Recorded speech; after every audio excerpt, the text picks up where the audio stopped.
Hello, folks, and welcome to Boatrek Live 90 installments of this show. I can't believe it. Thank you so much for being here, Marcelo, and thanks to the people in the chat for being here, waiting on us, Joel and Fathery. Thank Thank you you. for having me. It's always a pleasure to be here. So, big news dropped today. In the past few days, Michelle Yeoh has been seen around Toronto visiting various restaurants, which led a lot of people to believe that the Section 31 movie is going to start filming soon.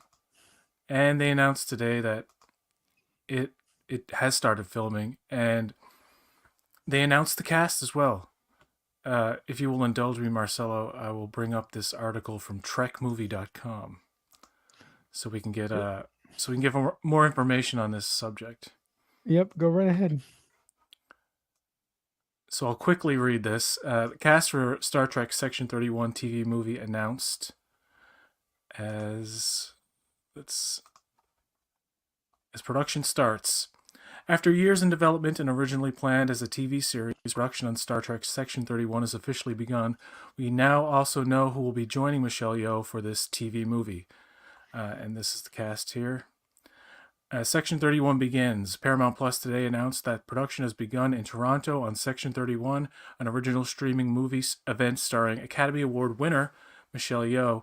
She was reprising her role. Excuse me, live. She's reprising her role as Emperor Philippa Georgiou, first introduced in season 1 of Star Trek Discovery, who jumped from the Mirror Universe to become an agent of Starfleet's secret intelligence group, Section 31. According to the announcement released today in the Section 31 movie, Georgiou is tasked with protecting the United Federation of Planets, but she also must face the sins of her past, and she's done some bad stuff. Paramount Plus also announced 7 actors for the cast of Section 31. These include Omari Hardwick from the show Power, Casey Roll from Hannibal, Emmy winner Sam Richardson from Ted Lasso, and many other things. He's a very funny actor. Sven Roygruck. I'm not sure how to pronounce that name. He's from One Piece. One Piece is an excellent show on Netflix. Robert Kaczynski from Pacific Rim. Humberly Gonzalez from Ginny and Georgia, which is also a very popular Netflix show, I believe. And James Hiroki Liao from Barry. He was very good in that show. And these are the actors right here. I'm gonna just give you a little idea what this cast Um, looks like. yeah, Yeah, and go ahead, Marcelo. yeah, and the names that you read, did you realize who's not there, who is not listed? The Shazad actual, Latif. yeah. So I I'm wondering, did they just are they going to announce him later? Or do you think they kind of just scrapped him in this, in the version of the script that they decided to go with? What do you think about that? I think a lot of people might have assumed that both he and possibly I'm blanking on her name, Laurel. Oh, Laurel, yeah. Mary Chifo. Yeah, she's not there. Mary Very Chifo. cheerful. Okay. Yeah. Hi Yeah, Braxton. And hello Jill. yeah. Thank you for being here. Yeah. I think all the actors are great. You know, there's one thing that modern Trek does is they cast well. I can never argue against that, but yeah. Mhm. No, I'm not. I'm not complaining. But I mean, what we get is what we get. But the only reason I'm saying that is because since we've been talking about this movie for what seems like for an eternity, a lot of a lot of the speculation was okay. The movie's going to come out, and we're going to have these people. But now, when the movie's actually a tangible thing, we get the casting. We're like, who are these people again? And we also So don't know which one of them may be playing a non-human.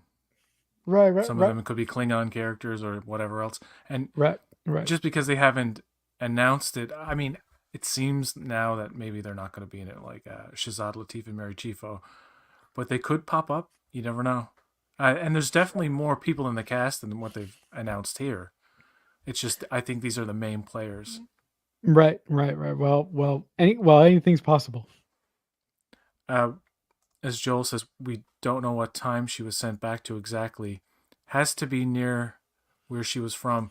I my assumption is they sent the she was sent back to the Pike timeline, the current Strange New Worlds timeline slash old Discovery timeline of yeah Okay, okay. pre I mean, Kirk kind of area, which means you could have cameos from anybody who didn't go to the future in Discovery or some characters in Strange New Worlds. right. I don't know, but I can predict this. I can predict the movie's going to be chock full of this kind of stuff, Marcelo. Okay. Uh, there's going to be a scene where her and her team or her go into a dance club, and it's like Yeah. and it's something like that. There's going to be a bar fight, right? There's going to be clubs and bars in this movie somehow. It's gonna be comes in They're bars. probably gonna. They could film some of the stuff in the streets or certain places in Toronto and digitally like do it up so it's looks more uh 23rd century, I suppose. But Right. yeah, uh, stress free case says I think Giorgio becomes a time agent, fix things here and there. The setup for the new Section 31 series. That's the one thing I do not want them to do is jump around with play with time. I am burnt out on Star Yeah. Trek timey wimey. I, I almost want this to be like a Michelle Yeoh Bond movie where she's on a Hey, mission. why She's not? she's a heartless. I've been watching the Bond movies recently before they leave Prime at the end of the tomorrow actually. So I've been watching them all over the past couple of months, and Bond is a cold-hearted mother effer, man. Hmm. And Michelle Yeoh is she was very evil and then she kind of became good, and she has some good qualities about her now that are endearing Right. despite her treacherous past of Right. like genocide and whatnot. Uh, Genocide, murder, more murder, cannibalism because she ate Saru's species oh as my well. god, yeah, I forgot about that. So there is that. But But now she can be a badass and kill. I want her to, I don't want her to be too soft now. I mean, she can right. kill with ease, but she's killing the people who need to be taken out.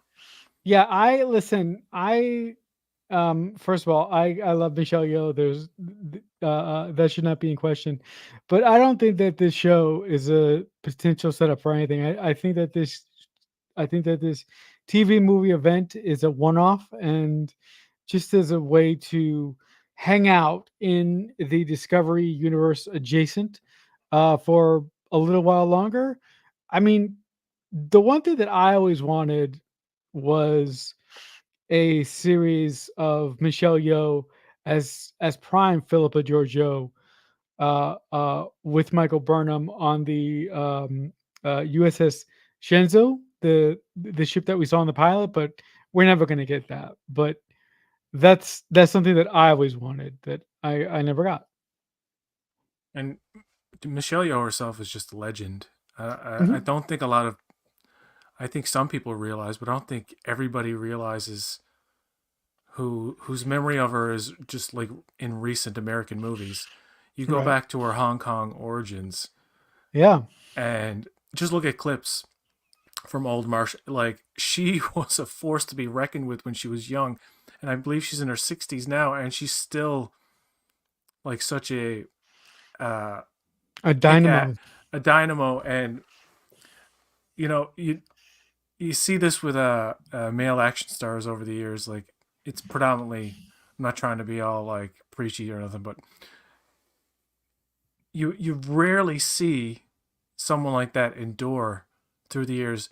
Just talking about Bond movies. She was in Tomorrow Never Dies, Yep.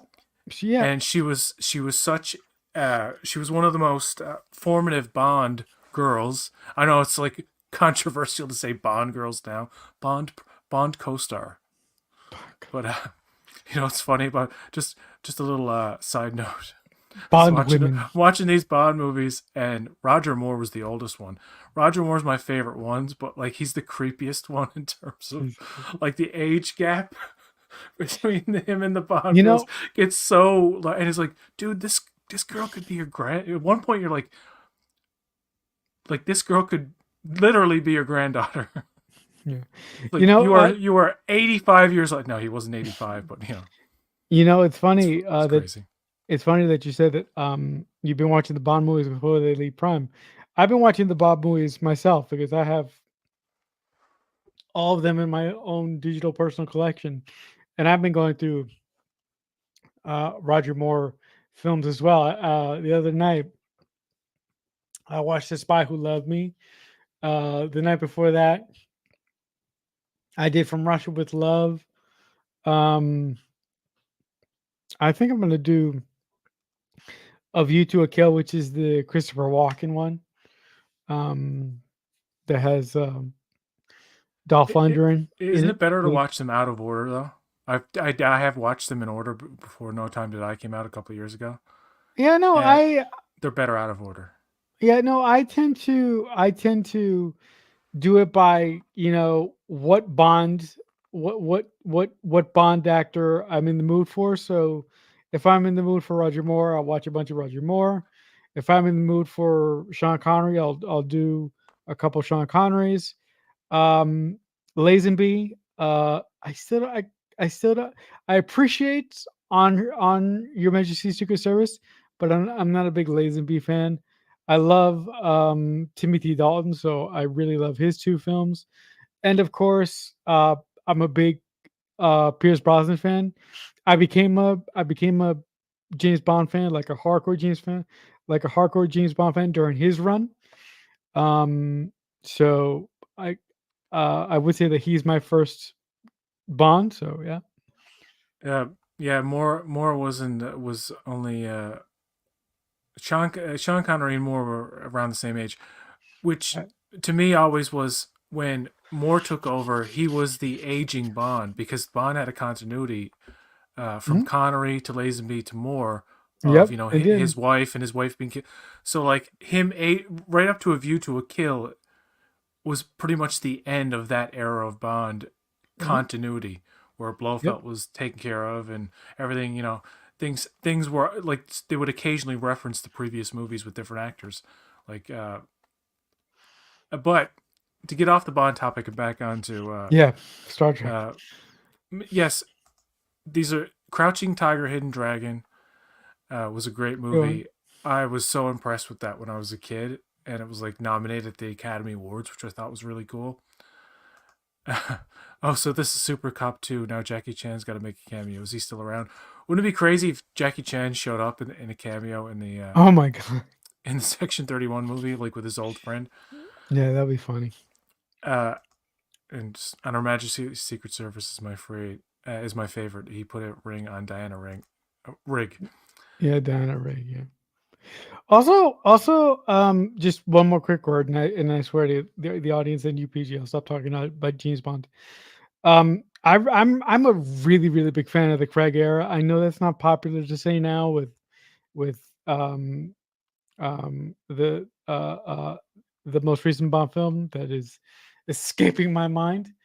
Um, but I'm a really big fan of Vespa and James Bond's relationship in Casino Royale. I just love them together as a couple. Um, Joel says Yo hates Chan. He always calls him a sexist pig, which is true. I don't. yeah, yes, yes. First That I'm is hearing of it. yeah, Um, yeah. That is true. But she does it. But she does it in a kind, cheeky way. But you could tell she doesn't really like the guy. so Section 31 is happening. Funny enough, all this talk of all the Trek movies that are supposed to be coming out, this one is the actual one that's a reality and is currently happening. Like it's actually they're on set, they're filming their lines.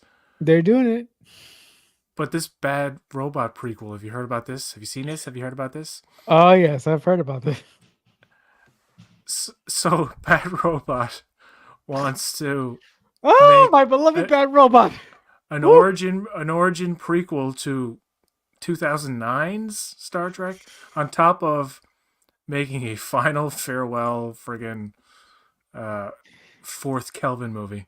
Yeah, But look, yeah, I'm sorry, PJ, to no, step no, go on you ahead. there, Go ahead. I but want to hear this. look, I love Bad Robot. Bad Robot is one of my favorite production companies working in Hollywood.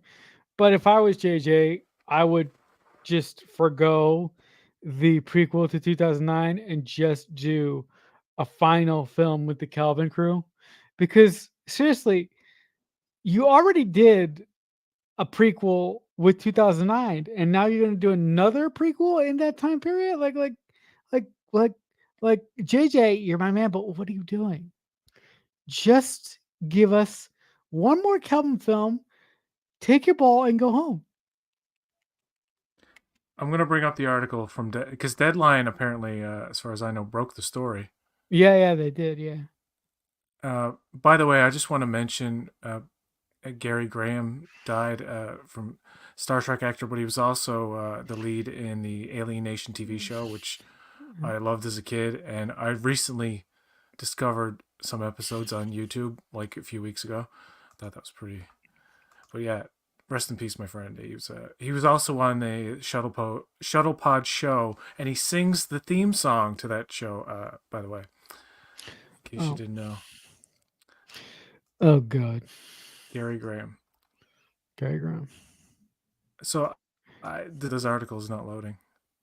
Huh. I'm gonna No, read I it off my mean, phone. I do think. Listen, I mean, folks, you know, you know, by March, Star Trek might have a new owner and a new home in Skydance. So if Well, Skydance actually, we let's not jump ahead. But I right. just want to say that this new prequel movie is going to be apparently directed by Toby Hayes. Now, Toby Hayes is the guy who directed 6 out of the 10 Andor episodes, so clearly a capable director. So Mhm. that's a good sign, and it's going to be written by Seth Graham Smith. I Yeah, don't the guy that was working on the Lincoln Tarantino's, Vampire Hunter. Star Trek film What? forever. Yeah. It's like no, Vamp? I no, I'm sorry. Go ahead. Oh wait, hell. Joel says Alien Nation was great. It was. Um, the proposed Bad Robot prequel has director Haynes attached. Yes, I don't put much stock into these Bad Robot movie announcements because No. since 20 for 8 years now, Star Trek 4 is coming. Star Trek 4 is coming, and now they're saying now we're gonna make a prequel to Star Trek 4. Well, Zoe Saldana recently said, yeah, they're thinking of a thing with the younger actors. I'm like, wait, is this like a Muppet Baby version of Kelvin Trek, where it's set after the Kelvin incursion, but like they're little kids now? Like, what's going on? Like, I don't get it. What is it an origin of? This frustrates me, obviously. Like, Yeah, what? I You're mean, just announcing this vague bullshit. That's all it is to me. And it's like, big bullshit. so is it before the Kelvin incursion, meaning it's a prime timeline origin of some sort? Right. People were like, maybe it could be Archer. Like, I don't Mhm. know. I don't think they Here's have an, the. I don't well, think they have any well, idea what they're doing. yeah, well, here's an idea. Go into Trek, go into Trek Lit, and take one of the books and adapt that, and do that. New characters, well, not new characters, but um, adapt one of the books, adapt something that the general audience, not us, isn't expecting. There's an Yeah. idea. It if it like it could be a new. If you want to do it for less money than you would a Star Trek 4 Kelvin, because you got to pay those actors unless they want to take a pay cut. But if you have an unknown cast and kind of a story that hasn't been explored that we really don't know where it's going, sure. but an origin. So an origin means it has to be the origin of somebody we know or something that's important. If it's an origin of some unknown thing, it's not really an origin. You're just introducing a new thing. Right. So is it Baby Kirk? Is it Baby Spock? Is it Baby Uhura? What are they doing? Uh, I don't think they're going to do anything. I think this is just one of those things that we're going to do this movie with this director and this writer. Cry wolf, why don't you? Because I've heard this a million fucking times. I can't count how many people have been attached to write and direct a either Star Trek 4 or something else in a theatrical Star Trek film that has never materialized. They're doing this with Star Wars too. Like anytime they announce a Star Wars movie, you're like, okay, you might as well just not say anything because nobody believes this stuff anymore. You're what you're doing is you're getting the hopes up of a lot of people who want what you're announcing, and then you just don't do it, and then you announce something else, and you keep doing this. It's like Section 31. I never thought Section 31 as a series would happen. It didn't happen as a series, but it happened as a movie. And even when they said, we're doing the movie now, I don't know about that. I'm going to wait and see. But today, when they're actually starting to film the actual movie, I'm finally in my brain saying, all right, I guess it's happening. Because that's the only... And even then, we know now whole movies can be fucking filmed. Yep. And the studio can be like, tax right off. Nobody's ever going to fucking see this unless it's leaked somehow in 10 years. I think we're going to see that Batgirl movie eventually. But it's going to be leaked somewhere down the line where it's like no profit is made, Possibly. Yeah.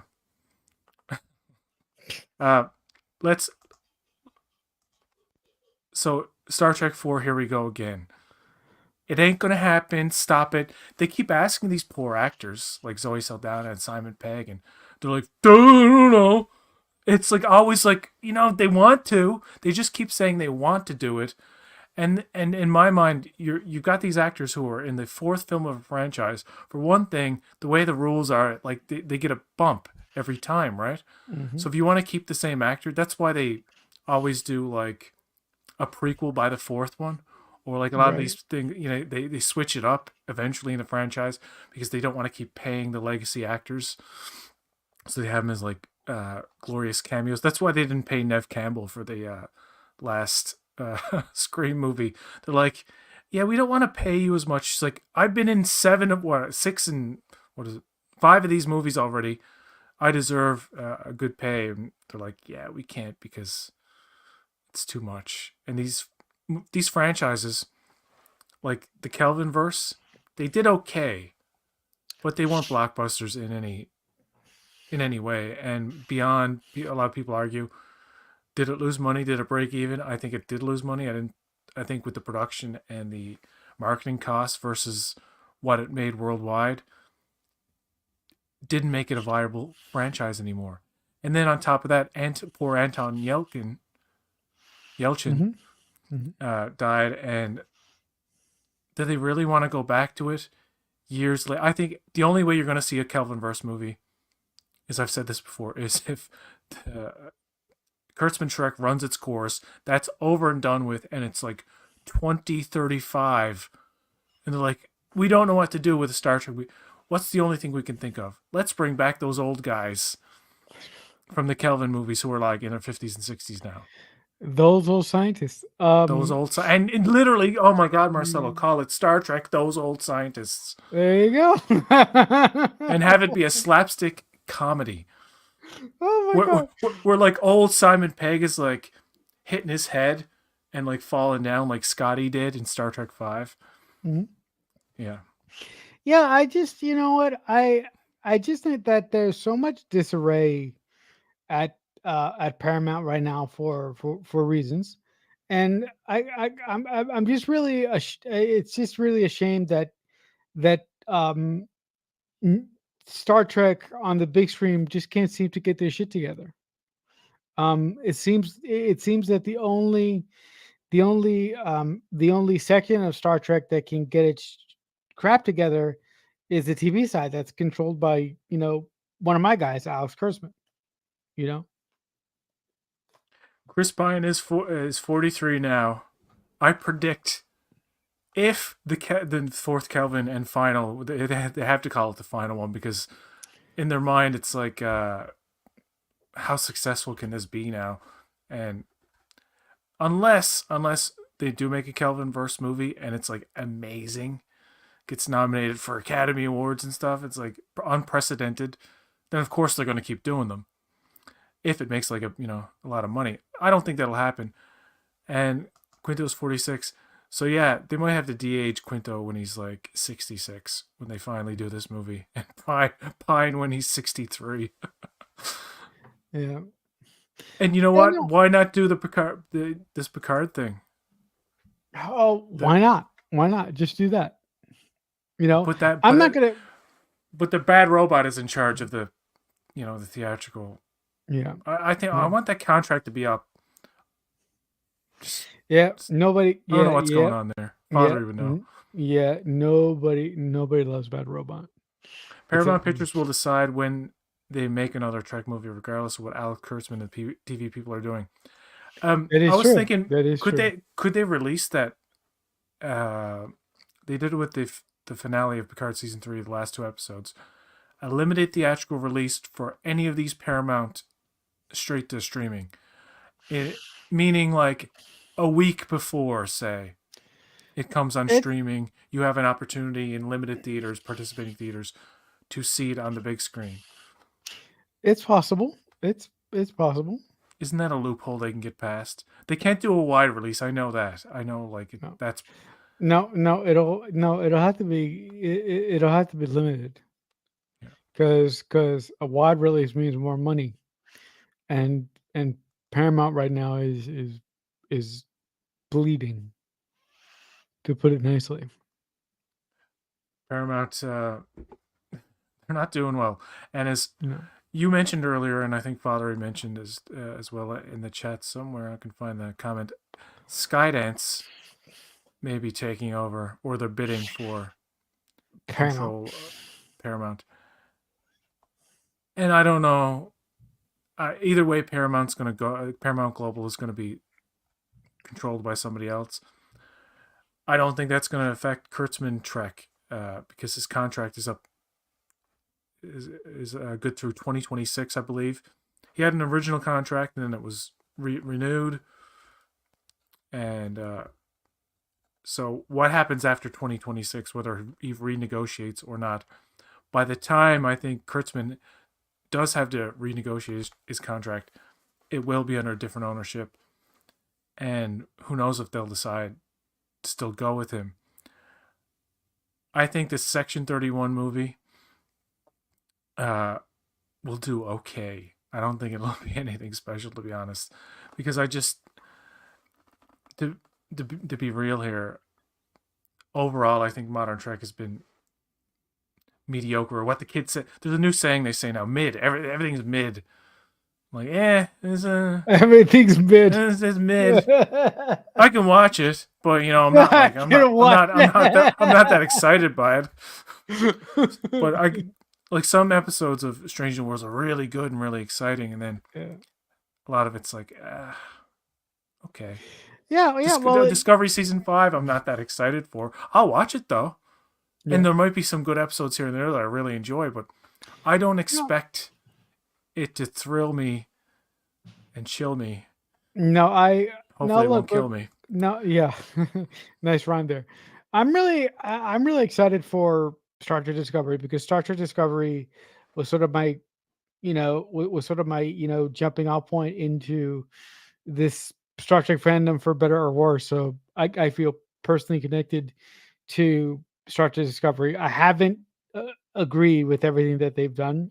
You know that, and some of our friends know that. But what I want for Star Trek Discovery season 5 is just fun and a solid conclusion to a show that I've been watching for 5 years. So I'm not asking for much. I think modern Trek is less mid than Marvel. I stopped watching Marvel except for the more quirky ones. I would agree that the Marvel side of it now is far less interesting than what I have far less interest in it than I Yeah. uh, No. do. Star Trek still it has my attention. It's not gotten. Thank goodness Picard season 3 came along because it got me like, oh, they can do well. And I know people like to look back at Picard season 3. Well, it was all nostalgia berries, and it was all it lacked substance. I'm like, I think it was pretty. It was no Andor. I'll just say that. Picard season 3 was good. It wasn't like mind blowing, outstanding, but it was damn entertaining, and I really enjoyed it. But like something like Andor, and I know like I keep praising Andor, but it is really on another level of just like, I know you don't like it. I know you don't like it, Yep. Marcelo. Yep. That's all But right. but Okay. and I get some people like, no, Andor didn't save nothing. It didn't get anybody's I didn't don't get my hopes understand. up for the future. I know a couple of people who only like Boba Fett and Obi-Wan, and they don't like Mando or Andor. So it's like everybody has their there's Yeah. enough of it for every Yeah. different type of Yeah. taste. Same thing Yeah. with Trek too. If you don't Right. like if you don't like Prodigy or Discovery, you might like Strange New Worlds or Lower Yeah. Decks. Yeah. You might like Yeah. all of it. You might like one of it. Mhm, mhm. No, I mean, look. I've said the same analogy on almost every Star Trek stream that I'm a part of. The great thing about Kurtzman Trek, um, is that somewhere along the line, either Alex himself or somebody close to Alex said, "Hey, you know how we're gonna satiate everybody if we make different flavors of Star Trek, like ice cream. Yeah. If you don't like this flavor, you're bound to like this one. If you don't like this one, you might like this one with nuts in it." And that's what I really appreciate about Curtain Trek when I put aside all my problems with it, which I do have problems. But I really appreciate that Star Trek is as as as as wide now as it's ever been. Mm. Um so There yeah. is one consistency throughout all of the modern Trek in terms of writing, and this is a thing in every single thing. This was even in Equalizer 3 I watched the other night. It's in everything. This writing trope. And you're going to hear it in Section 31. You're going to hear it in the new season of Discovery.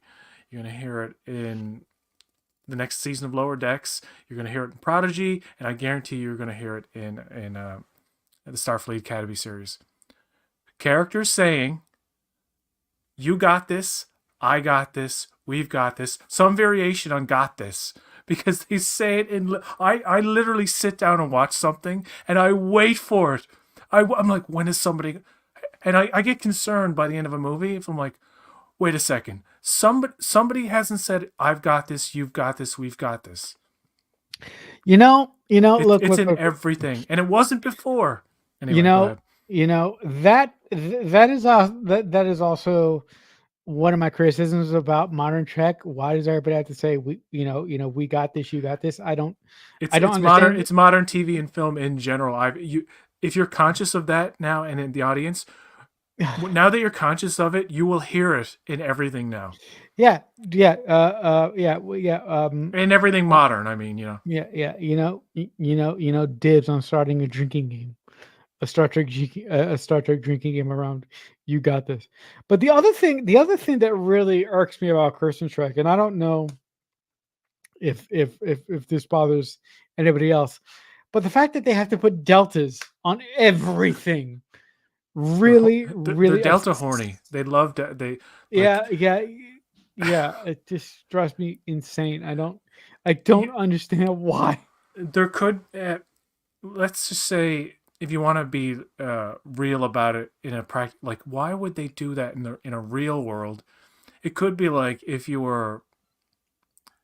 were traces of your uniform, or if you were killed or destroyed in a certain way, Right. part of your stuff would be identifiable, because you could look at like a fragment of a piece of cloth from any Starfleet thing, and was like, oh, it's stitched in delta, in little Right. deltas. It's Mhm. 3D. So I don't know. It is. Oh, It is a little. You know what that is? That's the HD era. They're like, we're going to take full advantage of the crystal clear picture that right. you get with these cameras in the Mhm. 4K, so that you can, once you get up close, you can see the little details in the uniform. I Mhm. don't know. They're trying to make it more intricate. Yeah, again, it's something minor, but it really drives me crazy. Too many deltas. Uh, Too many Jill that. asks, "What modern Trek highlights for each of you? Mine were the Giorgio Data reunion and Keep Us Connected. Well, mine was Picard season 3. Uh, I liked episodes 2 and 8 of Strange New Worlds season 2. Keep Us Connected was probably the highlight of that musical episode. So it was a good song. Yeah, yeah. Well, my favorite, my highlight of modern Star Trek. Well, both of them have to do with Star Trek Discovery. Ironically, I, s- I, um, I said Giorgio and Data. I meant to say Jordy and Data. Sorry. you already did Go it. ahead, Marcelo. Um, I love Such Sweet Sorrow Part Two. For so many reasons, but I also love the season three episode where Michael is basically handed handed the captaincy of the Discovery by Saru, and she sort of steps aside and says, "No, you belong in this chair." I can't remember I know I know the moment you're what talking about. I episode can't that remember is. the episode name. I ca- I think it I was the. I think it might be the uh episode season 3. You say, right? Could be Yes, episode 4. yeah, yeah. But that's one of my favorite moments of my uh my two favorite moments of modern Trek are linked to Discovery. And with that being said, I do love Strange New Worlds because I thought it was something that we would never get, but I don't love Strange New Worlds in the same way that I do Discovery, ironically. Yeah, I'm pretty much. I used to like Discovery a little bit more than Strange New Worlds. Now, uh, I like Strange New Worlds, but it's I'm not as enthusiastic. Like I don't I know that the third season will deliver 1 or 2 episodes that I really It be- like, it probably. better. But that's not enough for me. I need more. I need better episodes than. I know they're taking big swings and they're trying to be a bit goofy. Right. And Hmm. this one of the silliest episodes from season 1 is one of my favorites. The one with Doctor Mbenga. You know, the magical fantasy world on the Okay. ship. Okay. I forget the name. Oh God, I forget the name of all these episodes. It's so many episodes of Modern Trek now. It's Modern Trek. By the way, I just want to say that Netflix in Canada does not have Star Trek Prodigy. Star Trek No. Prodigy is only available through CTV, the Yeah. CTV app. You need a subscription for that, and that's unfortunate. But I'm wondering if they're going to release if they release it on if they release season 2 on Netflix everywhere else in chunks. In Canada, we when that happens, we tend to just get it weekly. For Hmm. example, the series Ted, which premiered this month, all the episodes were on Peacock in the United States, but we're only at like episode 3. Right. Like I gotta wait week to week, unless you have a VPN or whatever, right? But um, Moopsie, Murph, and Kazinti on a ring world for me. Before we go, Marcelo, I wonder if you can indulge me. Sure. Before we go, it is the first show of 2024. We're at the end of January 2024. Um, let's talk about what movies and TV shows that are new this month have you checked out, or are you just watching all the older stuff? Just gonna go off Uh, camera for a second. I'm pretty much watching older stuff like really old stuff. Like I'm doing a rewatch of my favorite TV show of all time right now, Dawson's Creek. I'm watching Buffy I the don't want to Vampire Slayer. wait Yeah, for our lives to be yeah, over. yeah, that one. But I also rewatched. I also watched the new Ted series. That was quite good. I watched the new season of For All Mankind. Um, that was solid. And Nice. I also am in the middle of watching Monarch Legacy of Monsters, and I just started Masters of the Air um, this morning. The new Steven Spielberg On Apple and TV. yes, and Tom Hanks collaboration because they did Band of Brothers, The Pacific, and now they did this one. And yeah. This is my impression of Austin Butler in Masters of the Air. Oh, bless my soul, what's wrong with me? I can't get rid of this Elvis accent. You know, he had actual dialogue coach because people were like, "Dude, you just sound like Elvis now after you played him." And he's like, "I Mm. can't help it. I'm sorry about that." They're like, "Dude, you got to get it." He actually had to get a dialect coach to stop sounding so Elvisy. He hosted SNL promoting the movie last year or the year before, I can't remember. And he's like, I can't get rid of this accent. I'm all shook up." which was true for a while, but in He's Masters good. of the He's good. Air, yeah, He's an excellent actor, and he's a great voice. I don't care that he doesn't have the accent. He has a deeper voice now than he did right. before, Hmm. but it's good. And I watched the first episode. I'm gonna keep watching it. It's it's not like very exciting or anything, but there are interesting characters, and it is like Apple TV always produces like that kind of quality TV show usually. And by the way, you Yeah. talked about For All Mankind had its season Yes, I finale did. this month, Yep, as I well did. as Monarch: A Legacy of Monsters. What an interesting show this is, my friend. Yeah. I'm fascinated by the Godzilla Toho universe. I've recently gotten into the older Godzilla movies. I went to see Godzilla -1 last year. Hmm. Fantastic movie. But then you got this American version of it, which began with 2014's Godzilla. Then you had Godzilla King of Monsters, Kong Skull Island, Kong versus Godzilla. I'm probably missing one.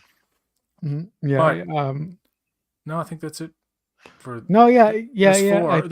There's Yeah. four in the new continuity, plus Hmm. Monarch, right? Yeah. Yeah. And I there's think also you got another them one all. coming out this year. It's a sequel to Godzilla versus Kong.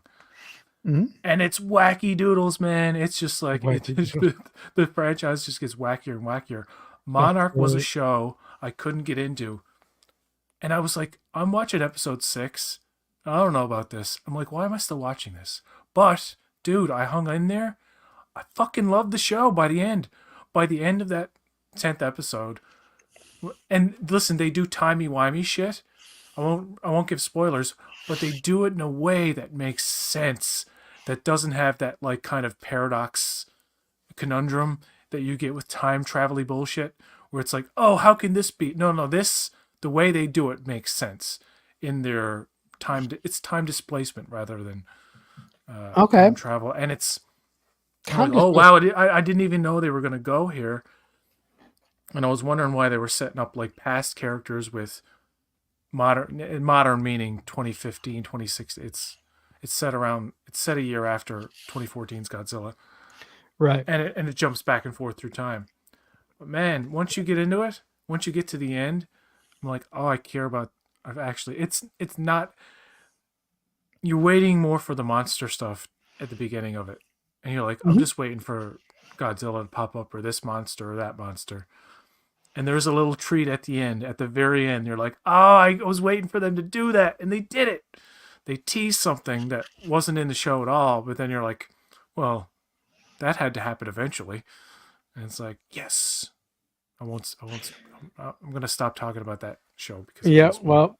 Yeah. Any Well. other shows you've been watching No, I watched a Dahmer. I had to review it for one of my podcasts, and that show was one of the finest. Well, was one of the finest written shows that I've ever seen. It fell apart towards the tail end, but you know, n- uh, uh, um, that show was pretty close to perfect, if you ask me, in terms of writing and in terms of telling a story based on a true person and true events.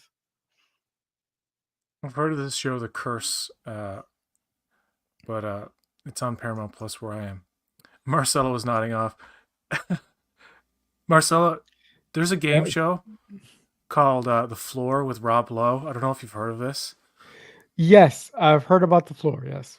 My God, what an exhilarating game show! And it's like it's really good for the brain. Like it's quick thinking. So you have 81 contestants on 81 blocks on a floor, and each one has a category that they supposedly specialize in or they know a lot about. Could Hmm. be anything from movie stars to drunk drawer items. It could be a lot of stuff. Two contestants duel and they show pictures and one they got to answer. They got to say the names of these pictures really fast. They both get I think 30 seconds or something. Whoever runs out of time first loses. So in Canada, they had 3 episodes, and Okay. then when the fourth episode came around, and this happened on Hulu in the United States as well, all of a sudden you don't get episode 4, you get episode 7. And What? this is this is a huge spoiler because Why at would the you do beginning that? I don't it was a mistake.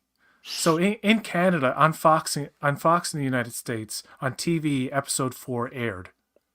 Hmm. But in Canada episode 7 aired and on Hulu in the United States they dropped episode 7 instead of 4. So all this stuff got spoiled. Like this contestant went, this contestant went. And you're like, "Oh fuck." Big spoiler. But anyway, it's a great show despite the fact that they messed up and spoiled most of the show for the audience because I think there's only 8 episodes. So Okay. they prematurely aired the Wow. penultimate episode. Jesus, somebody's gonna get fired for that. Somebody's really gonna get fired for that. Night Country, I did watch the first episode. There's some sci-fi shit going on I did Oh not yeah, expect. I I'm like, what is going on with this show? It's all X-Files. And yeah, Jodie Foster, by the way, is great. She's really funny in it. yes, I'm a big True Detective fan, and I've caught up on Night Country as well. I think that the direction that they're going in this season is really inventive, and I like the way that it's sort of leaning into superstition and horror this season. Um, I'm only at episode 1, but I will continue to watch it because I do find it fascinating, and I'm Yeah, really wondering what the hell's going on. yeah, Uh, like I it's said, gonna be. I also said earlier the Ted series is a great comedy, one that I actually laugh Mhm. at. I think Yeah, it's funnier than the movies. I think the dude who plays John Bennett, he's a 16-year-old, but the actor's like 26. But he Is he, he? he plays a convincing like naive kind of teenager where the dialogue between him and the bear, like this dude can This really is act great. with a fake bear very well. Like it really seems like, and the photorealism of Ted as a CGI object is Right. not distracting in any way, shape, or form. You just fucking believe he's there. Yeah, yeah, you do.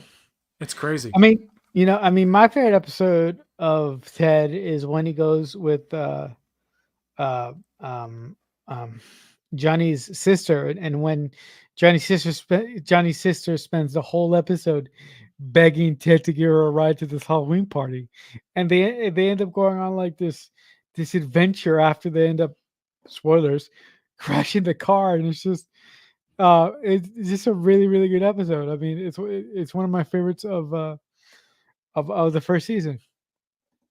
Uh, in Canada, we're at episode 4 will air on Thursday. Oh, I'm sorry. Oh no, that's not. You didn't spoil anything. It's just like you said a synopsis or whatever. But I have seen clips of I'm like, wait, I didn't see that. That's how I figured it out. I'm like, oh shit, Peacock got them all at once. That's why I'm seeing clips of all these episodes that I haven't seen yet.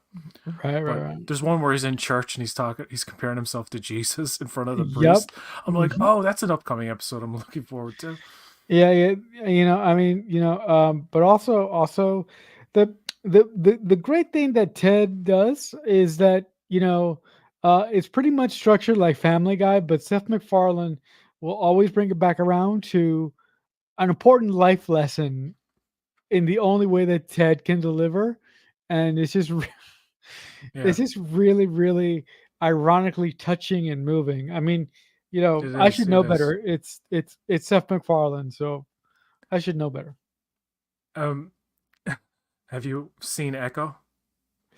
Uh, a little bit of it, but I kind of like gave up after like 2 episodes or so.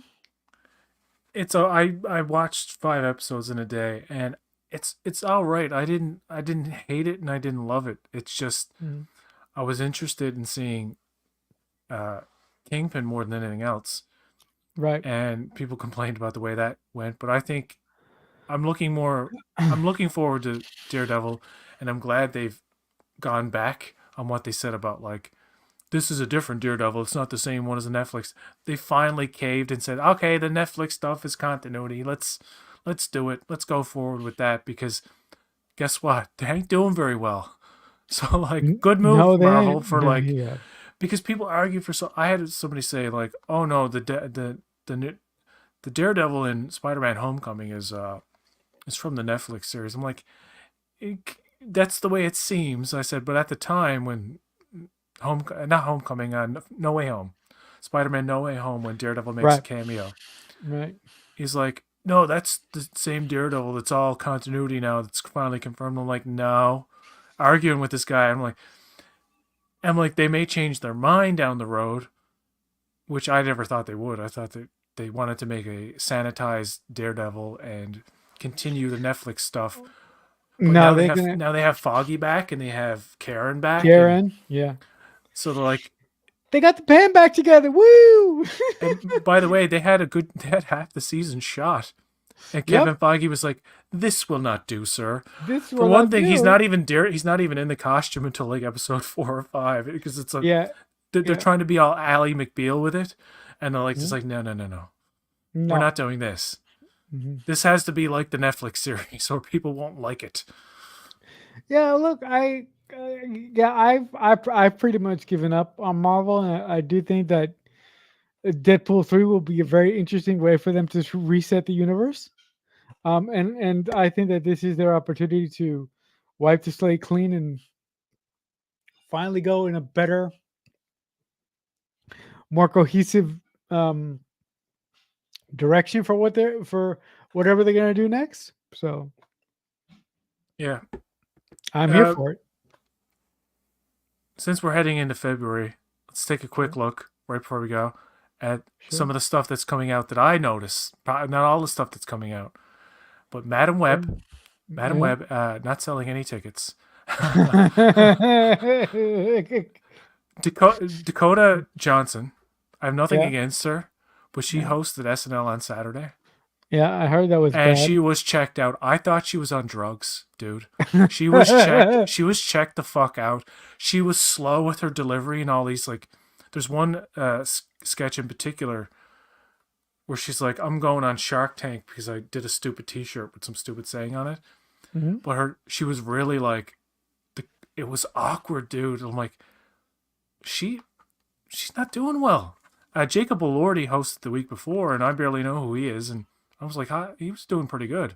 Okay. But Dakota Johnson wasn't. I'm like, you don't seem very. And even in the trailer for Madam Web, she's like, "Oh, danger."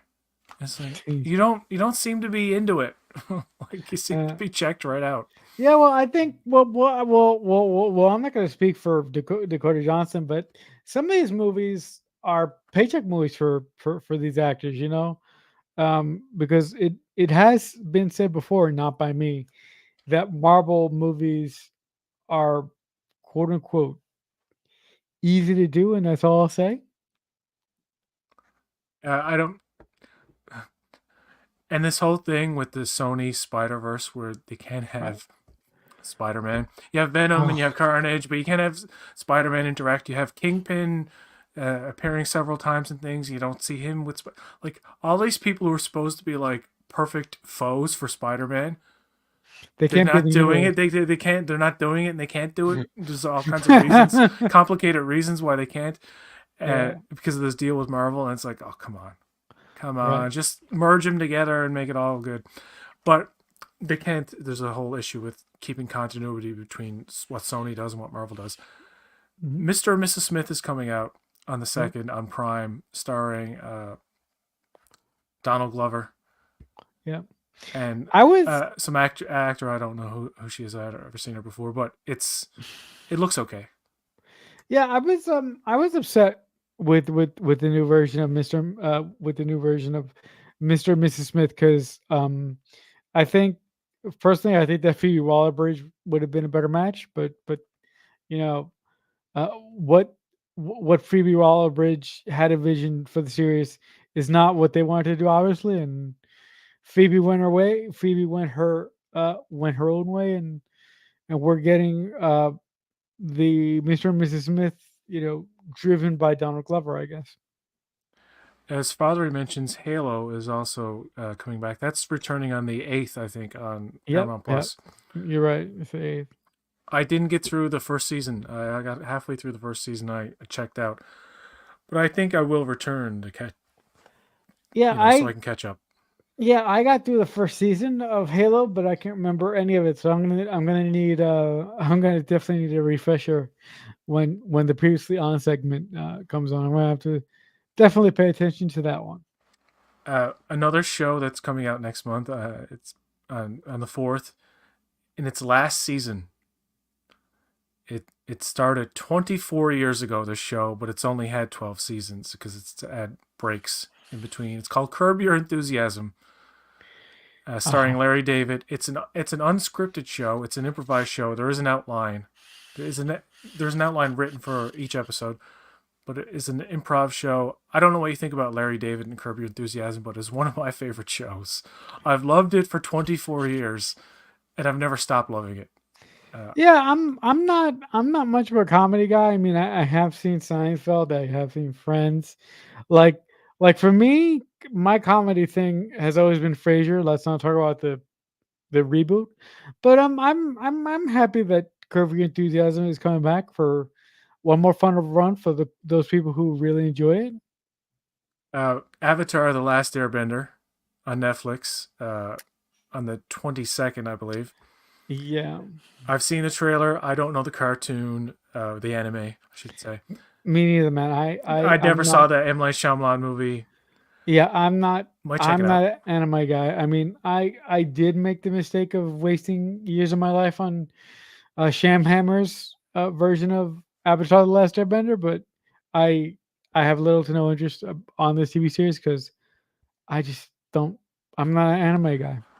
The last season of The Young Sheldon also premieres on the 22nd. Uh, it's an okay Ye- show. It's fun enough. It's like The Big Bang Theory, where it's kind of like comfort food. It's not anything you got to think too much about. It's pretty standard. I like the brother character and the sister character and the father and the mother character. Laurie Mhm. Metcalf's daughter actually plays the younger version of her character in Big Bang. Uh, have you watched Young Sheldon? No, again, I'm not a comedy Not a guy. comedy guy. No. No, no, no, no, no, no. Well, the Connors is also coming back on the 14th. Let's talk Yeah. about that. That's comedy. But The Walking Dead. I don't know if you're interested in this. The long awaited Rick and Michonne Yeah. Walking Dead series. It's called The Walking Dead: The Ones Who Live. Premieres on AMC Plus on the 25th. Yeah, I listen, I am interested in that. The Walking Dead had my attention for a while, but my Walking Dead patience ran out when Negan crowned someone. I'll just say that. Mm. Um, but I'm intrigued to check the series out. I'm intrigued to check. I'm intrigued to check this series out, and I'll definitely give it a look. Jill says, I adored young Sheldon in early seasons, but I don't like some of the stuff going on now. Sadly, it's canon based on what Sheldon said about his family in The Big Bang Theory. Yes. Uh, yeah, like, there's some serious issues and dramas, and, like, it in The Big Bang Theory, Sheldon, the way Sheldon talked about his dad, he was much worse Mm-hmm. than he ends up being in the prequel show, but they do In the try to show. make him like a bit of an asshole. Uh, You Ricky know, Michonne series sounds very intriguing. Yeah. yeah, I know, but another thing, how that could be like misconstrued is that there's this thing called revisionist history that that some people do about their family. So Mm, if you yeah. need like if you need to headcanon the behavior of Sheldon's dad in young Sheldon to what older Sheldon says about him, you could just slot that little phrase in there, and hopefully that phase, hopefully that phrase helps you. And the last thing coming out in February that I noticed in terms of Mhm. TV, I don't know about Yep. movies except Madam Web. I haven't even paid any attention to what's coming out. The next thing Mhm. on my list is Dune 2, and then after that, it's probably Ghost. Well, no, before that, yeah, Dune 2 and probably Ghostbusters. Yep. I said I was done with Ghostbusters, but the international trailer for the new movie kind of got me like interested. Yep. But Yeah. Shogun on the 27th is an FX Yes. miniseries. It's going to be on Hulu. Uh, it was That one will previously be made fun. into a miniseries before, but I have never watched it. I don't know anything about it. And you know what? I'm keeping myself ignorant Good for you. on the thing because I was gonna like, what is it about? I don't want to look it up because the trailer looks interesting enough. And I did watch the trailer for the old one. I'm like, okay, I get a sense of what it is. I don't want to know much more. It looks Yeah. very highly uh, slickly produced. Looks gritty too, gritty as hell.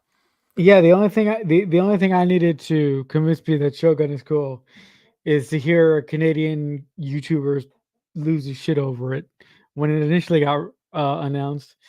And then I Wait, saw you the talking trailer about for John it. Campia? Yeah. Yeah. Yeah. Oh my I'm talking about god, oh my Shogun! Oh, god. orgasm! Sorry to be gross, but that's what it was like. He gets so enthusiastic sometimes. He's like, dude, calm Yeah, down, man. Just he, he relax, bro. does. He does. But I like John sold me on it, and the trailer just brought it home that it is a show that I'll be checking out. As far as what I'm looking forward to the most, in February, I mean there's nothing else on my mind right now except Dune Part Two. I mean, I've been waiting for Part Two for God knows how long. I had to go through two goddamn strikes.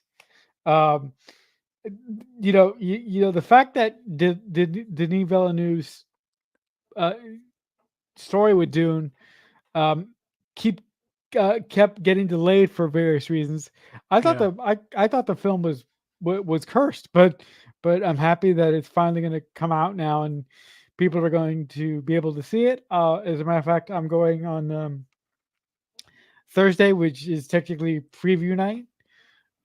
So I'll be sitting in the front row, breaking my neck with all the rest of the fools. Well, the thing in Canada where I'm from, like the tickets don't go on sale like they do everywhere else. Where like they're on sale now. It's like that, dude. The movie's a month away. It used to happen all the time. Where like Really? when once it was announced everywhere, it would be on the listing in the theaters. I don't know if my local theater is doing that well, but even Madam Web tickets aren't on sales. The last I checked, Yeah. and I don't know. I don't know about Madam Web at all. I have no idea about that. but Dune 2, I think will do well. I don't think it might not break a billion, but I think it's going to get like 700-800 million when all's said and done. Yeah, Uh, possibly. because it's going to be a long ass movie too. That's going to affect it a Yeah. bit. Yeah. No, I mean, I was, I was sort of miffed that so the screen that I'm going to is uh is uh 4:15 screening in the middle of the afternoon. But I was really miffed that the next day, the the opening day, you know, of the Yeah. film, in my feeder, AMC, they're not showing Dune in the Dolby at all. And and its Dolby are a little bit late for me, so I was really pissed that they didn't have any early show times in the Dolby feeder. So, um, but what are you gonna do? Our theater just has a bed sheet, I, and bet. Oh wow! Oh my no, god! no, no. Uh, Yeah, by the way, apparently the Dune TV series, Sisterhood of the Traveling Dune Pants. yeah, No, actually, they changed it to Dune Prophecy. It's called. yeah. Because before that, it was called Dune, the Sisterhood of the Bene Gesserit or something. Yeah, something like But that. I did hear that they changed it to Dune Prophecy, so I am looking forward to that.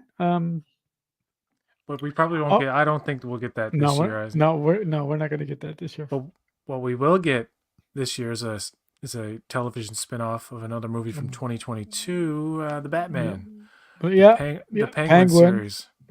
Yeah, I am really excited about that, but I do just have one thing to say. And I feel that I can say this because I've been a fan of the guy before he did the Batman, before he became the guy. I would just say, Matt Reeves, what the hell is going on with the Batman 2? Come on, just get your shit. What's going on? Come on. But You know what I think's going on? I think I do it.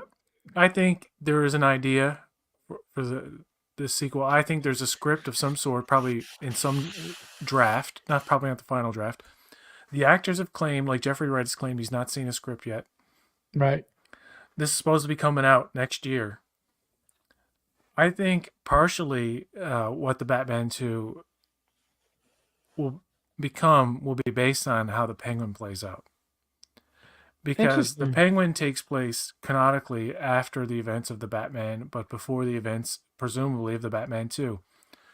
Wouldn't Right. it be cool if they were brave enough to coordinate something where you don't necessarily have to have seen the Penguin show to get the Batman 2, but there are things that happen in the Penguin show, maybe briefly. I know Batman's probably not going to be in the Penguin show, but wouldn't it be cool if he was in some way, shape, or form?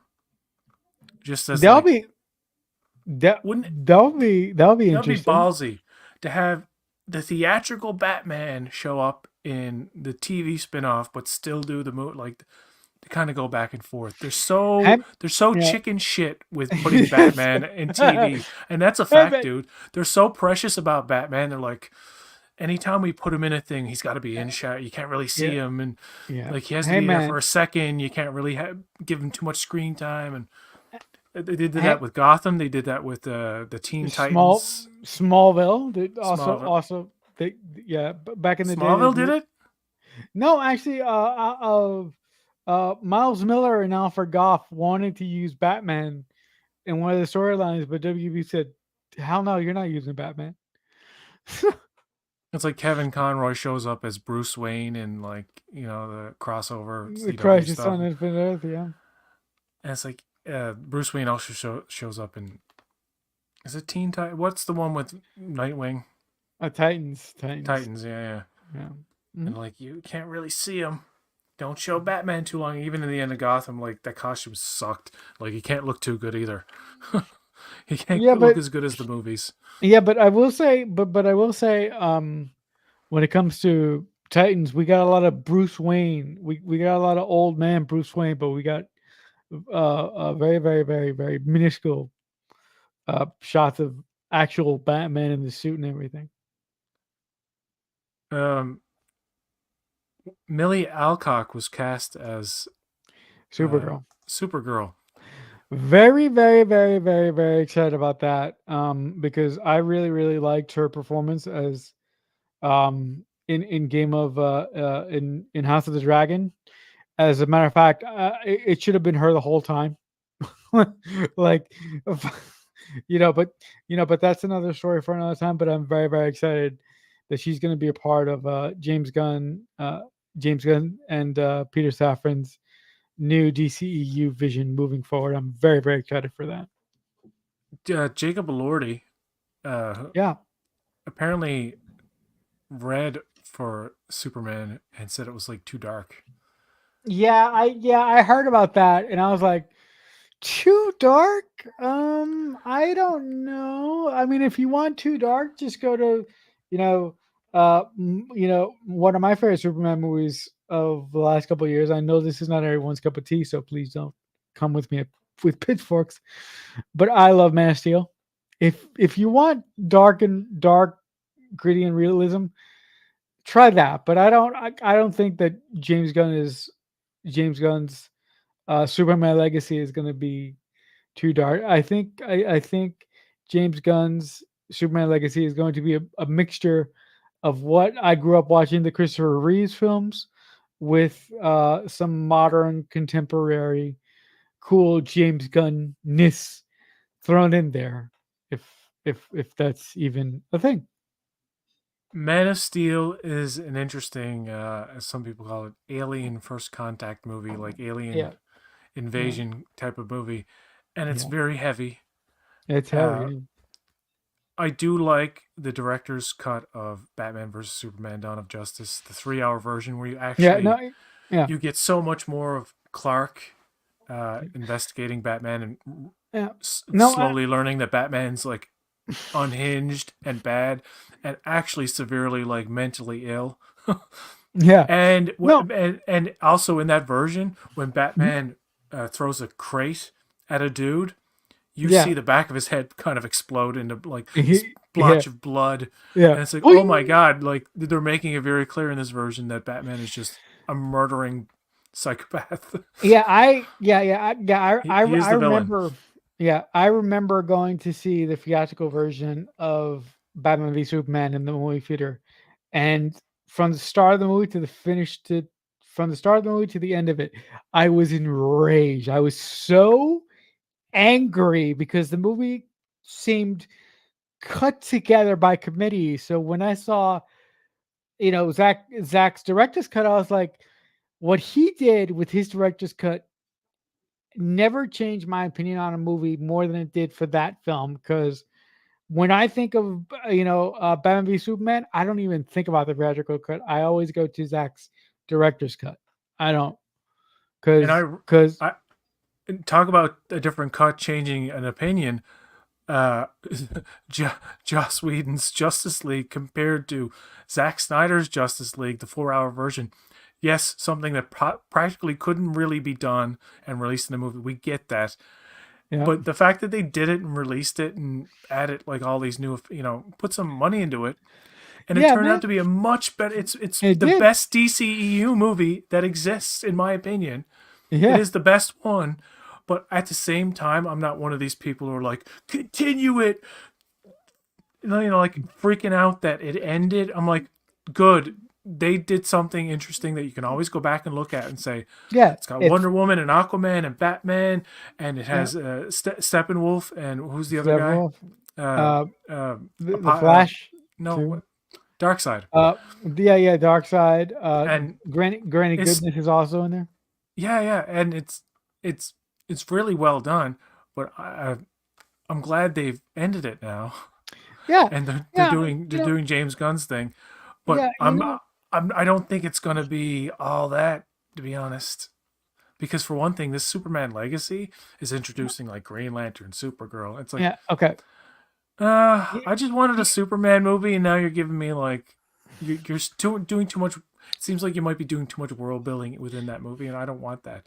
It could turn out very well. I don't know, but as far as Zack Snyder's Justice League, no surprise, I'm a huge Zack Snyder fan. I adored Justice League, but I just will say one thing about um James Gunn. James Gunn's career has been so lucky so far. James Gunn is a terrific storyteller.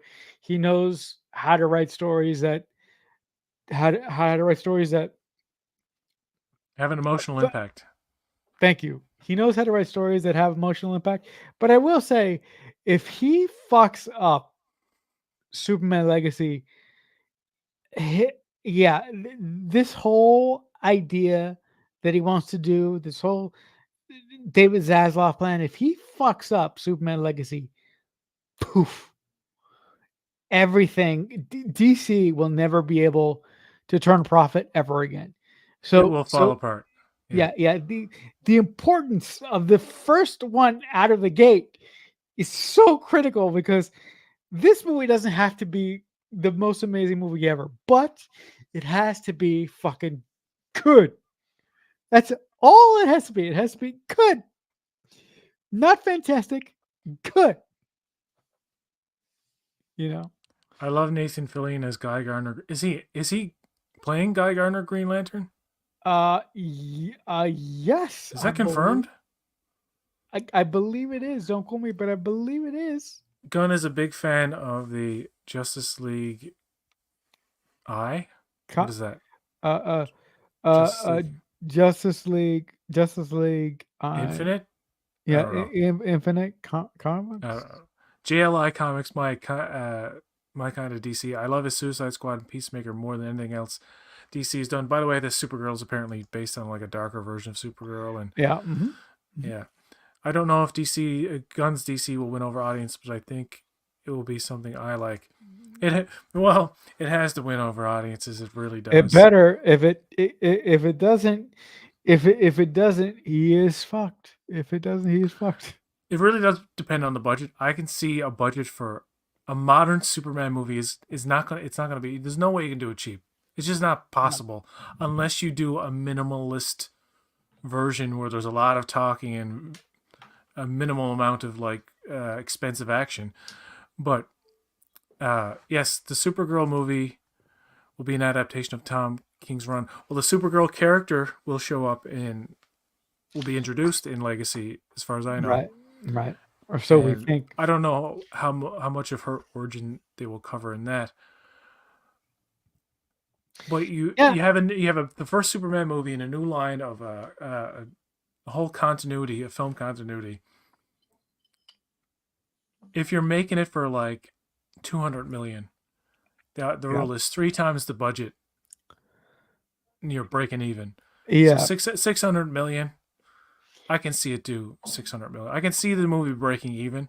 I don't know about the movie being hugely profitable. But however, if the movie comes out, it's like, this fucking sucks. Like everybody, like it's universally like, he tried, but didn't quite work out. Nope. A lot of people are going to be like, I'm not even going to bother because I'm done with this DC shit. I'm just going to read my comics. I'm done with this DC shit. But Peacemaker was so good that first season, but they're continuing that. This is what confuses me about what he's doing. What? Is the DCEU dead or is it not?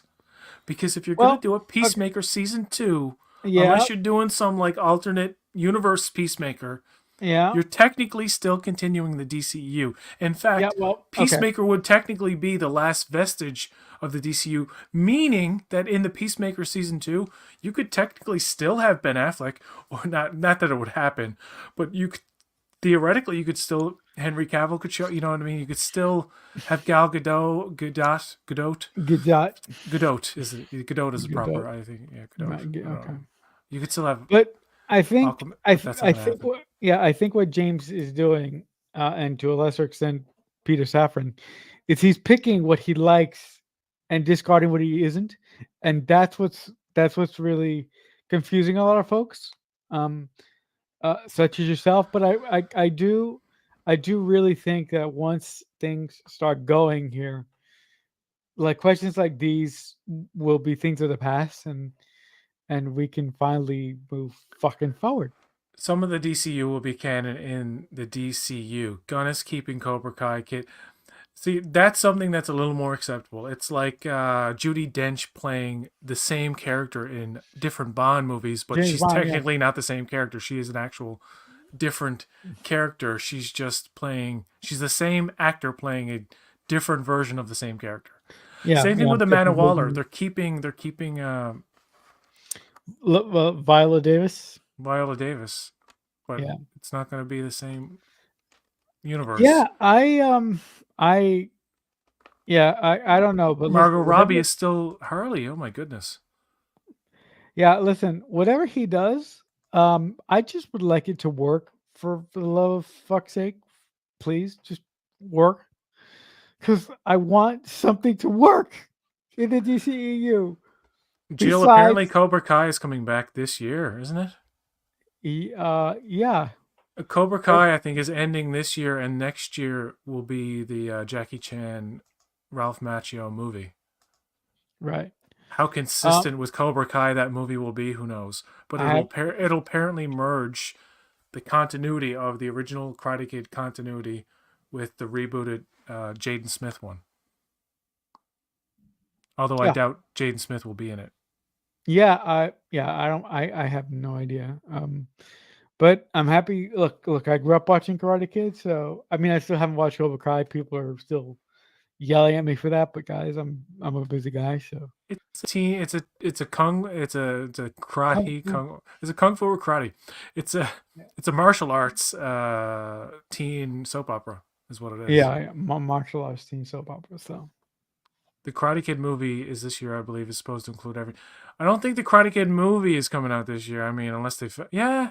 Well, when was it announced? Because they said it was a year out. So if they announced it, I don't know if they announced it last year or what. yeah, I can't have remember. I don't know. I don't remember when they Not announced really that that. interested in the Karate Kid movie. I'm like, I want to see how Cobra Kai wraps up because that show was good, and then like my enthusiasm goes down each season. I'm still interested in it, but I'm like, I don't care if the show goes away at this point, but I'll still watch it. Yeah, They I keep don't. they Yeah, keep I bringing don't. back all the legacy people from the movies in each season, but they've run out now. They've run out of people to bring back, so they're like, I guess it's over. Yeah, I don't. I don't know. I guess so. Have you watched One Piece? That's a Netflix No, show that no. Again, I'm not. I'm not an anime guy. So I was. Yeah, somebody was made me get into it and like watch one with me. I'm like, all right, and I was like, it's all right. And by the middle of it, I was like, I want to see how this works out. It's goofy. anime-ish. It's animation. It's goofy. It's Yeah, you can I it's. can see people getting annoyed with the main character because he's like, I'm going to be the greatest pirate that ever lived. And he I says it just like a want million. He says it a million times in the first to. season. You're like, I just want to punch him. Shut up, I'm a fucking pirate. I'll give you a fucking pirate. yeah. All right. Well, we uh All right, we should wrap it up here. But sure. I didn't think we'd get into that much Stuff. conversation about other stuff. But on the replay, I'll try to do timestamps so people can For, skip to the for topic of interest. yeah. Yes, he said just Google it. The release of Cobra Kai moved to December. Or are you talking about the movie?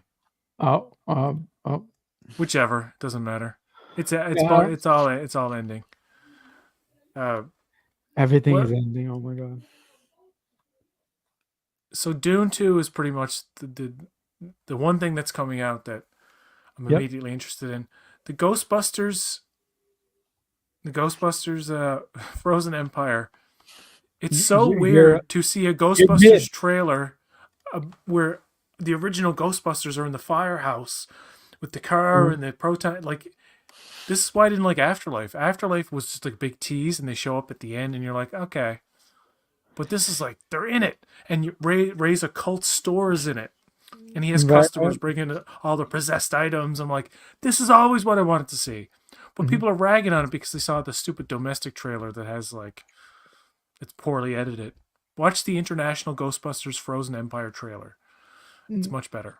Oh, I want to give a quick shout out, a quick mention to Guy Ritchie's The Gentleman TV series. I'm Who's it? intrigued with that. Who's in that? I have no idea. The Gentleman. Um, but I have you know I don't mean to keep us on longer, but I just wanted to give a Oh, Theo James. Yes. yeah yeah When is yeah. that coming out? Uh, March 2024. 8 episodes on Netflix. yep. Mhm. It is based. It is a spin-off of the 2019 film of the same name, Yep. except different actors are playing. The characters. Yeah, Matthew McConaughey starred in the movie. Huh. Yes, Yeah. And then I'm excited for Argylle too from Matthew Vaughn. Argylle is another one of Kingsman. those Apple films that Yeah. will like go exclusively to Apple. I think Napoleon is going to be available on Apple TV Plus sometime in February if the tracking is right, because Killers of the Flower Moon was available in January. Right. So Argylle will presumably be available April or May. April or May, yeah, somewhere around there. I don't know about But Argylle. I like Matthew Vaughn. I like the Kingsman. He directed those, right? yes. I Yeah, like his style, but it's just too too much, too too phony flashy. looking, too Yeah, flashy, yeah, too phony looking. too funny to look at it. Okay. One of my favorite parts of the Golden Circle is Elton John in the cage. Yeah, He's like cursing his head off. yeah. You fucking bitch or whatever he said. It's so weird to see Elton John freak out like that off stage. Yeah, Elton Yeah, John. There was a documentary on him in the '90s yeah, where he gets into these like pouty, flippy moods, and it's like whoa. And but he's a really yeah, sensitive dude, though. He's a yeah. legend. He's a fucking legend. He is a legend. Goodbye, Norma Jean. And, Someone say my name. I don't know the yeah, words. I never heard the song before. yeah. Only Listen. heard the Queen Diana one. Because the Queen Diana song was a remake of the song he made for Marilyn Monroe, Goodbye Norma Right, Jean. right. I didn't know that for a long time. I didn't And know then that. I heard the Norma Jean one. I was like, why did he remake the Diana song into about some chick named Norma Jean? Who's Norma Jean? I'm like, oh, it's Marilyn Monroe. I would have liked to known you, but I was just a kid. Something like that. Candle Yep. burned out long before. Your legend never You're did, legend. but in You're the legend. Diana one, it's your legend never will. You Because it never was will. so soon. It's like, no, your legend didn't die out. We're going to make a Crown Netflix series where we exploit your life and death. That's And good. yeah, That's good. That's Hollywood for you, folks. Hollywood. Hollywood. I remember watching that on TV. I was up really late, and my mother was in bed, and my dad was out drinking somewhere. And, I don't mean to laugh, but yeah, they announced on NBC or something that she died. And Uh-huh. I went into my mother's room, and I was like, "Mom," I said, "Princess Diana died." She's like, "What?" Like, it's like, "What are you talking?" Like, leave me alone. Like, what are you talking about? I'm like, no, I mean, she died in a car accident in Paris. And my mother was like fucking horrified. I remember that, where she was like, oh my God, because she was so beloved. People don't realize, but at the time, like, fucking people adored this woman. People look Yeah, I back at it now mean, and they think royalty and bullshit. Like, oh, they kind of have a dismissive attitude toward, but she was a genuine fucking saint, dude. Like, she was a yeah, lovely human being that just she got a lot of shit from yeah, that family. oh yeah. She got a lot of shit from that family. No doubt about that.